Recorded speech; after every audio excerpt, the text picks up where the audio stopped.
Hello friends. आज के इस क्लास में हम लोग सीडीपी का सीडीपी का इस क्लास में हम लोग 30 क्वेश्चन पढ़ने वाले हैं।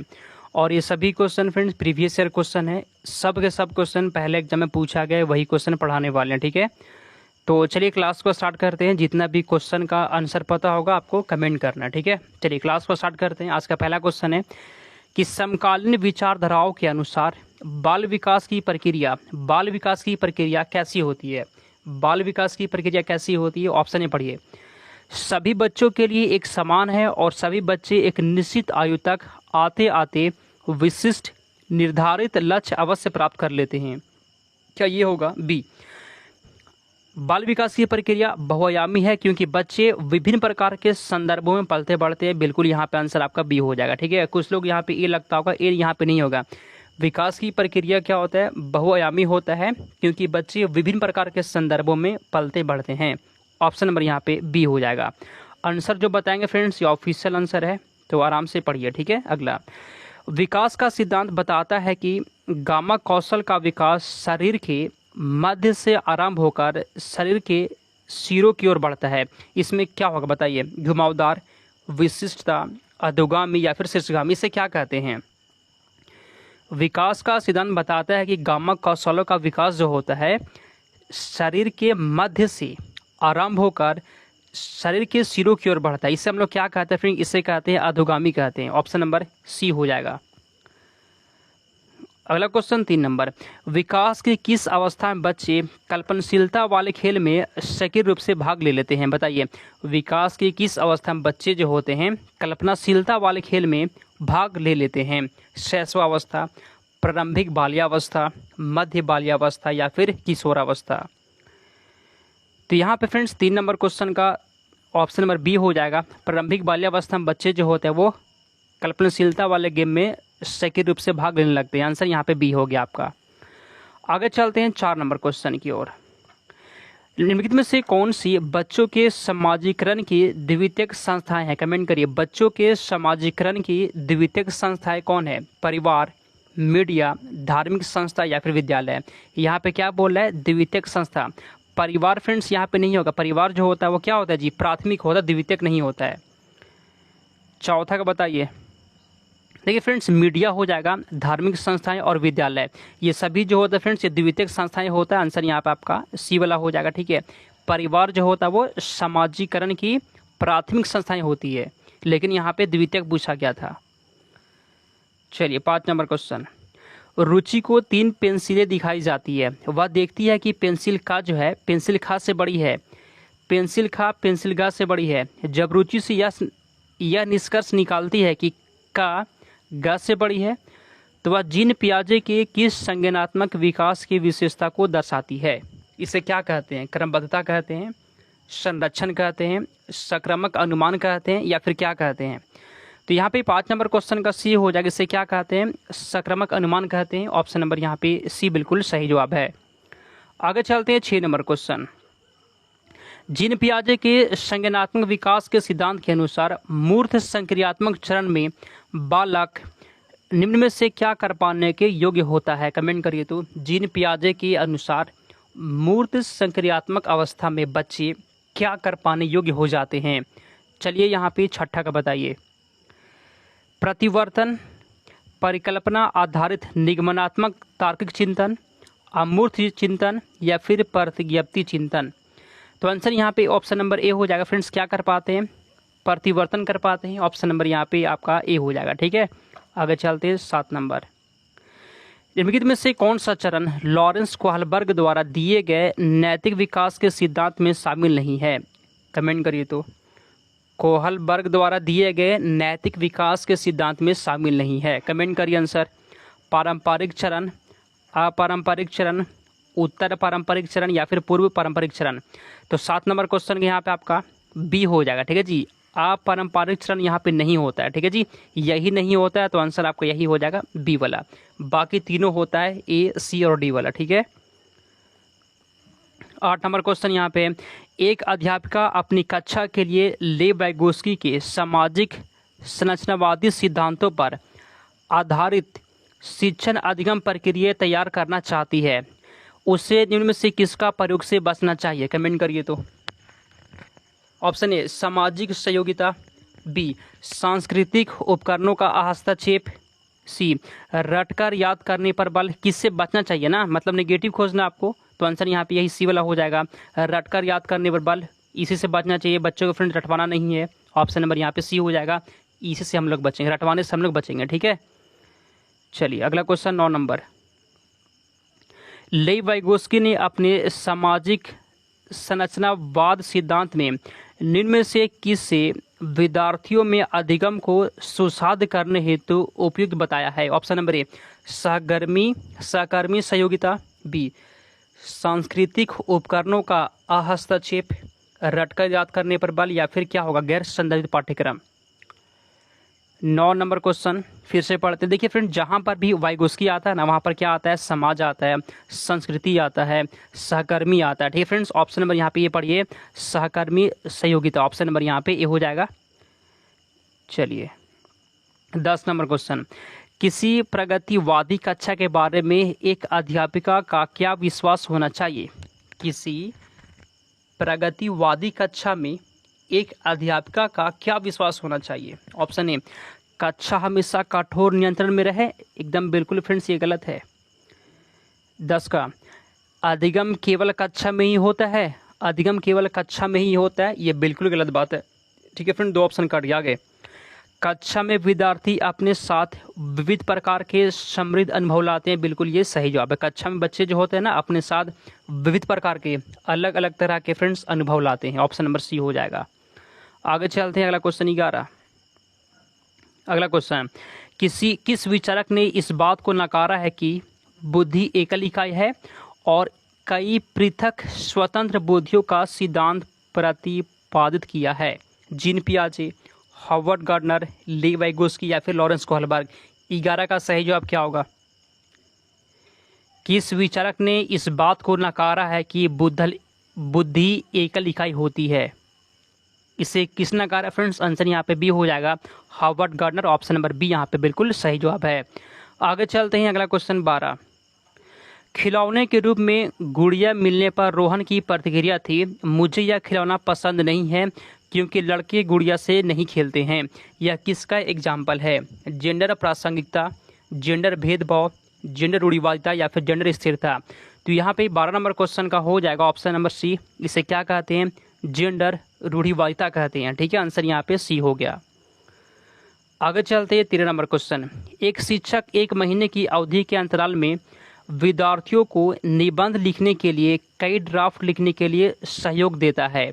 यदि यह शिक्षक प्रत्येक विद्यार्थी के सभी ड्राफ्ट को ध्यान में रखता है और उन सभी ड्राफ्ट पर काम करने की प्रक्रिया को भी मान्यता देता है, तो इस प्रकार के मूल्यांकन को क्या कहेंगे। योगात्मक, मानक संदर्भित, रचनात्मक, या फिर मानकीकृत।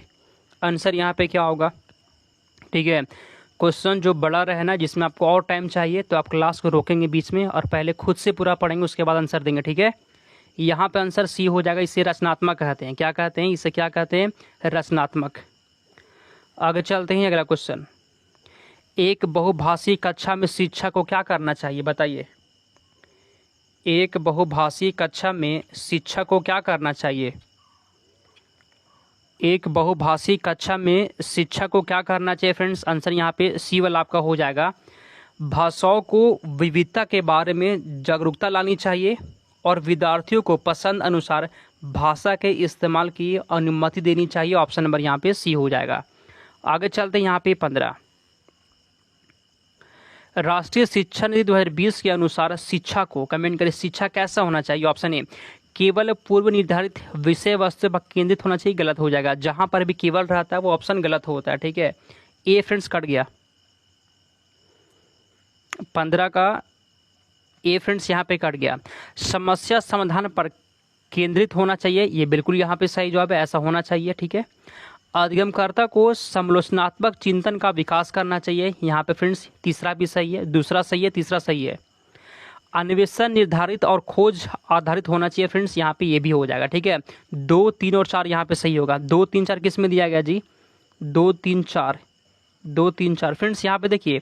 अच्छा ये ऑप्शन सेम है जी, इसको हटा दीजिए। ऑप्शन में यहाँ पे थोड़ा सा मिस्टेक हो गया है, 2, 3, 4 यहाँ पे आंसर हो जाएगा, ऑप्शन ए वाला कट जाएगा। ठीक है, आगे चलते हैं अगले क्वेश्चन की ओर। 16 नंबर। आप सभी को फ्रेंड्स चैनल को सब्सक्राइब कर लेना है। ठीक है, आगे चलते हैं। 16, पाठ्यक्रम को जल्दी पूरा करने के लिए एक शिक्षिका हमेशा अपनी पसंद की ही कुछ बच्चों से उत्तर पूछ लेती है। शिक्षिका द्वारा किया गया यह कार्य क्या दर्शाता है? 16 बताइए।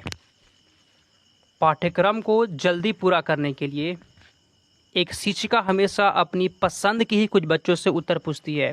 शिक्षिका द्वारा किया गया यह कार्य क्या करेगा फ्रेंड्स? कमेंट करिए 16 का आंसर। सी पढ़िए।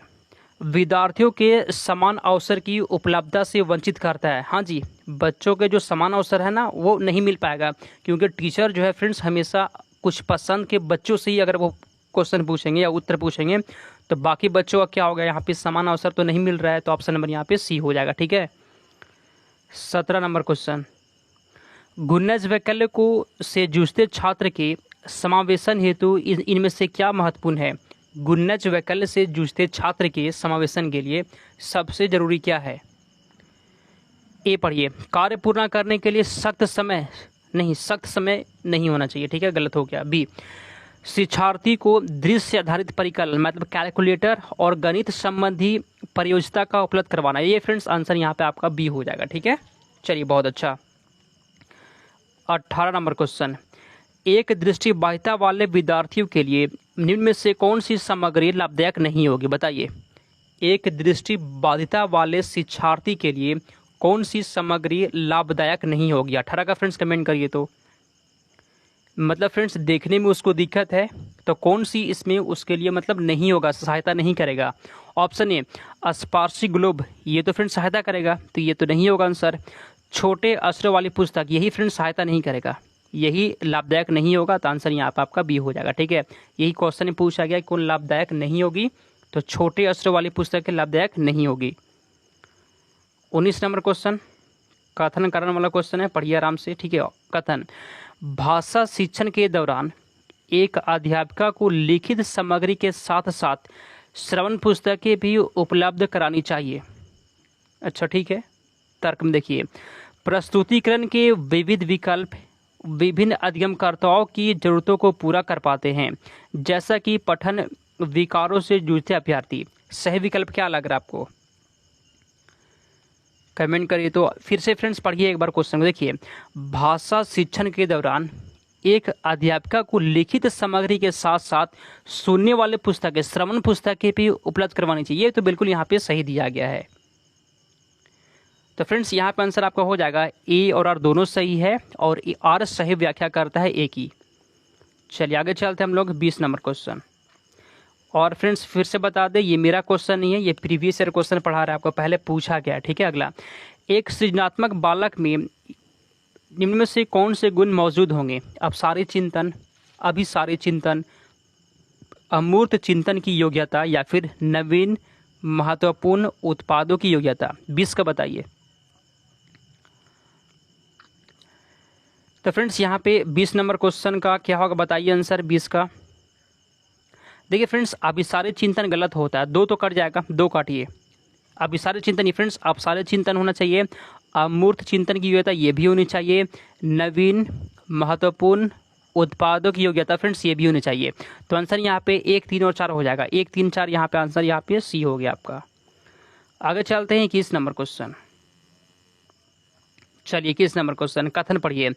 कक्षा में मूल्यांकन के लिए शिक्षकों को विविध विधियों का प्रयोग करना चाहिए। अच्छा, कक्षा में मूल्यांकन के लिए शिक्षकों को विविध विधियों का प्रयोग करना चाहिए। फ्रेंड्स ये बिल्कुल सही जवाब है। मूल्यांकन के लिए क्या करेंगे? अलग अलग विधियों का प्रयोग करेंगे, ये सही दिया गया है। कारण, एक कक्षा में बच्चों की सफलता और असफलता को केवल पेपर पेंसिल परीक्षा के द्वारा सही और पूर्ण रूप नहीं निर्धारित किया जा सकता है, ये भी सही दिया गया है। 21 नंबर क्वेश्चन के यहाँ पे ए हो जाएगा।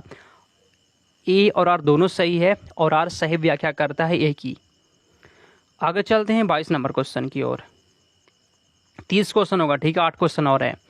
किसी संप्रदाय को पढ़ाने के लिए, मतलब संप्रदाय मतलब कॉन्सेप्ट होता है, अध्यापिका अपनी विभिन्न उदाहरण प्रस्तुत करती है। उसके बाद विद्यार्थियों को उन उदाहरणों द्वारा एकत्रित जानकारी के आधार पर नियम निर्धारित करने को कहती है। इस क्रिया में अध्यापिका किस अधिगम को इस्तेमाल कर रही है? आसान क्वेश्चन। देखिए टीचर जो है ना फ्रेंड्स पहले क्या बताती है, एग्जाम्पल, फिर क्या बोलती है, नियम।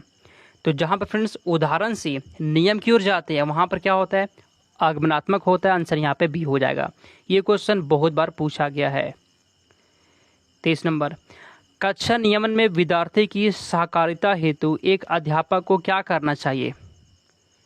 कक्षा नियमन में विद्यार्थी की सहकारिता हेतु एक अध्यापक को क्या करना चाहिए? 23 नंबर क्वेश्चन का फ्रेंड्स क्या होगा, देखिए यहाँ पे डी वाला पढ़िए। मापदंडों और नियमों को स्थापित करते समय विद्यार्थियों की सहभागिता होना चाहिए। ये बिल्कुल सही जवाब है। कोई भी मापदंड, कोई भी नियम स्थापित करते समय जो है ना विद्यार्थियों की सहभागिता भी होना बहुत जरूरी है। ठीक है, ऑप्शन में दिया गया है स्वयं ही कठोर और अटल नियम बना देंगे, ऐसा नहीं है। ऑप्शन नंबर यहाँ पे डी हो गया।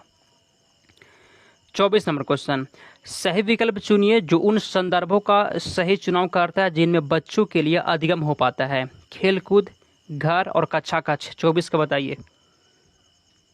24 नंबर क्वेश्चन का तो फ्रेंड्स यहाँ पे 1, 2 और 3 यहाँ पे सही है। खेलकूद भी होता है, घर भी होता है और कक्षा कक्ष भी होता है। 25 नंबर क्वेश्चन, चलिए अगला क्वेश्चन, निम्नलिखित में से कौन सी तकनीक छात्रों में समस्या समाधान कौशल के विकास हेतु प्रभावशाली नहीं होता है? 25 का बताइए। निम्नलिखित में से कौन सी तकनीक छात्रों में समस्या समाधान कौशल के विकास हेतु प्रभावशाली नहीं होता है? फ्रेंड्स प्रभावशाली नहीं पूछ रहा है तो यहाँ पे आंसर पढ़िए। देखिए फ्रेंड्स यहाँ पे डी वाला पढ़िए। हर समस्या के लिए एक जैसी पूर्व निर्धारित चरण दर चरण प्रक्रिया को इस्तेमाल पर बल देना। 25 नंबर क्वेश्चन का डी हो जाएगा। ठीक है, चलिए आगे चलते हैं 26 नंबर क्वेश्चन की ओर। निम्नलिखित में से कौन सी एक संरचनावादी कक्षा का अभिलक्षण है? कमेंट करिए कौन सा एक जो है ना वो संरचनावादी कक्षा का अभिलक्षण है।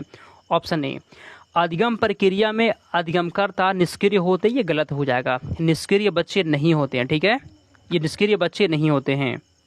तो 26 का फ्रेंड्स यहाँ पे 26 का आंसर क्या होगा बताइए। 26 का आंसर यहाँ पे देखिए ऑप्शन 4 वाला पर डी वाला। कक्षा कक्ष में बच्चों के पिछले अनुभव का उपयोग नए ज्ञान की रचना के लिए किया जाता है। ऑप्शन नंबर यहाँ पे डी हो जाएगा। आगे चलते हैं 27 नंबर क्वेश्चन। इनमें से कौन सी विचारधारा बच्चों के अधिगम में अवरोधक है? कौन सी विचारधारा बच्चों के अधिगम में अवरोधक होता है, मतलब रुकावट पैदा करेगा? 27 का बताइए। ऑप्शन ए, त्रुटियां अधिगम की प्रक्रिया का ही हिस्सा है। ये फ्रेंड्स सही हो जाएगा। ठीक है, अवरोधक पूछना, नेगेटिव खोजना हम लोग को।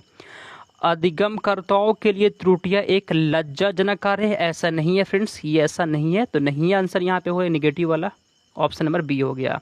28 नंबर क्वेश्चन, इसमें से कौन सा बाह्य अभिप्रेरणा का एक एग्जाम्पल है? बाह्य अभिप्रेरणा का एग्जाम्पल 28 का बताइए। तो